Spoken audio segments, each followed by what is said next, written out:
Hi, welcome to Finding the Word. I am Melanie Brown. Today's word is idolatry.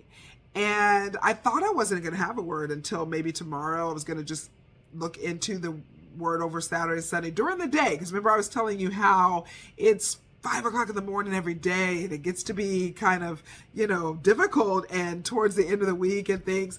But idolatry dropped in my spirit, just dropped on in. And so here I am. And I was really glad when it did hit my spirit because I've wanted to look into this for a little bit. And it's taking on a small study with a couple of different scriptures and definitions. And I started with 1 Corinthians 10:14. Therefore, my beloved, flee from idolatry. And also, so my dear friends, flee from the worship of idols. And the funny thing, for like a long time, I think always I looked at this as like the Israelites and their golden calves, or people having literal objects and then they're bowing and they're worshiping. And I never really saw it as things in our life day to day, things that we're just putting in too high of a regard and too high of a place. And that's what made it really interesting to me. I was listening to different ministries over the last year or two and hearing more people hearing them talking about idolatry and not putting things before God, and anything can really be an idol in your life. And that's when I was like, okay, this is not the way I was seeing this prior to that. Not so much, but needing to be addressed. When I looked at, so my dear friends, flee from the worship of idols, then I thought, okay, I need to really break down these words, right? So, and the first being even really just idolatry and what the meaning is. They use idolatry the same way as what I noticed in both of the scriptures I have. It's the same word. And so I will let, I don't pronounce these words anymore, so let me give you the pronunciation. Strong's G 1495, idolatria. Idolatria. And this is the worship of false gods, of avarice, as a worship of mammon, the vices that are springing from idolatry and peculiar to it. And then for avarice, when I looked at that, that's an excessive and insatiable desire for wealth and material possessions, essentially greed. It's saying it leads to hoarding. And then fleeing from it, of course, is escaping safely out of danger, to shun, to be saved by flight. So we're looking at being saved by flight, running and shunning, getting safely out of danger of this excessive and insatiable desire for wealth and materials, for greed, for worshiping the god of money, worshiping mammon. And so that is a form of the idolatry that's being spoken of here. But really, it's just the worship of false gods. And so mammon would be an example of one of those gods. And then I also was looking at worship. So we've looked at the idols, what that means, getting away from it. But then what are we doing? What is the worship that's going on? So I was looking at worship. There's different ways that you can be in worship of these idols.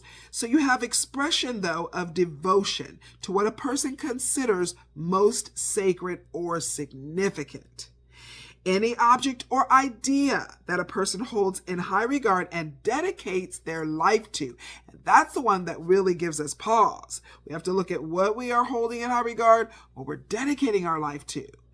And then dedicating one's time, money, or other resources to the service or promotion of the object of. And then finding joy and peace in the presence of the divine, or in appreciating its creation. So there's joy and peace found in what you're worshiping. You dedicate your time, dedicate your money and other resources to the service or promotion of it. And this is going to be any idea or object that is being held in this high regard and dedicating your life to. So that's worship. So that's what we're supposed to be fleeing from, those other gods. So now that's the first scripture. The second scripture is Colossians 3:5. We were in Colossians recently because we were looking at set your minds on things above, not on things on the earth. That was Colossians 3:2 that we were just talking about. Just a couple of scriptures down is therefore put to death your members, which are on the earth, fornication, uncleanness, passion, evil desire, and covetousness, which is idolatry. So this is giving us another definition of what is considered to be idolatry. And it's all considered to be because as I was looking it up, it's all in the area of lust and excessive desires, and avarice was in there again, insatiable desires for wealth and material. All of these things are putting you in a mode where it's occupying your thoughts, it's occupying your desires. So even if it isn't just an actual item that you're wanting that you can go purchase, it's not always that. It can be that, but it's whatever befalls you. As I'm reading the scriptures, all of it was connected. And all of it is being put above God, is being worshipped, and that it was all being held in a high regard and life was being dedicated to it. So I would just be honest about it. The reason I was even looking at it at all in full transparency, because I was just like, are brownies possibly an idol? I mean, I was seriously like, okay, sugar in general is something that I realized that I could really be putting these things, foods and things could be put in this position. Because if you know you're not supposed to be having any, really in your spirit, you're like, okay, I've got to put this down. I've been thinking for a long time that the way my eating habits are, or things that I'm having or doing that I really probably shouldn't be, but yet I still continue to do them, even though in my spirit I know that it's something I've got to make changes in. Well, then it is in high regard. It's being, and then I was thinking my resources, my time is going to making these brownies. I'm finding joy and peace. No. I don't know if I'm dedicating my life to it, but it's high regard.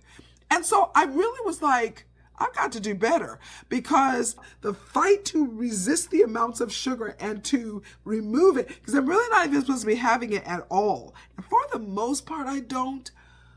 But, I realized that we have to look at everything. Whatever we really can't seem to escape, we're putting too much attention and everything into it and can't really let it go. We're not able to flee from it. It's being put in a position it shouldn't be in. If anything, we are instructed to turn from whatever it is and to cut, but we are still not quite doing so. Then we are putting it in a position that it is above our instruction, whatever that thing is. And only we know those things that we need to work on doing better. It could be definitely something that we're watching. We talked about our eyes and things before. Music. I remember watching some different people talking and different people giving testimonies or different things you pop up on YouTube or YouTube Shorts and stuff.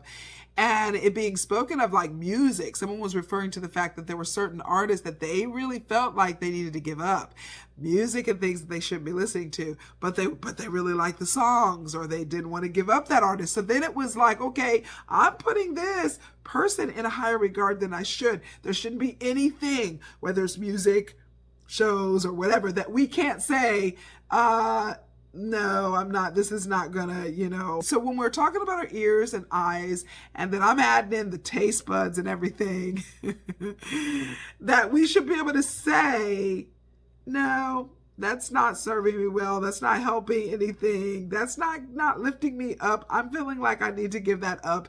It's not lining up with my spirit. I like the tune, but these words are not appropriate for me, or whatever that thing is. And so then for me, it becomes, okay, I may be having a brownie every now and again, but I should be able to walk past the pan of brownies and not feel like I have to have it, or that I have to add sugar to something that I don't need, or be eating an oatmeal cream pie or anything else that I do not have any business having. Or you should not be able to take a song off of your playlist that you don't really feel like you should be listening to. Nothing should have a hold, in other words. This is one of those areas where we have to, once again, ask the Spirit to show us, do we have any idols? I wanted to make sure that it was something that I was looking into, not just the brownies, but anything else too that could be. And we have to be careful to ask about it, be willing to have nothing that has a hold on us that we are not able to walk away from. Don't forget to find the word. I will see you tomorrow.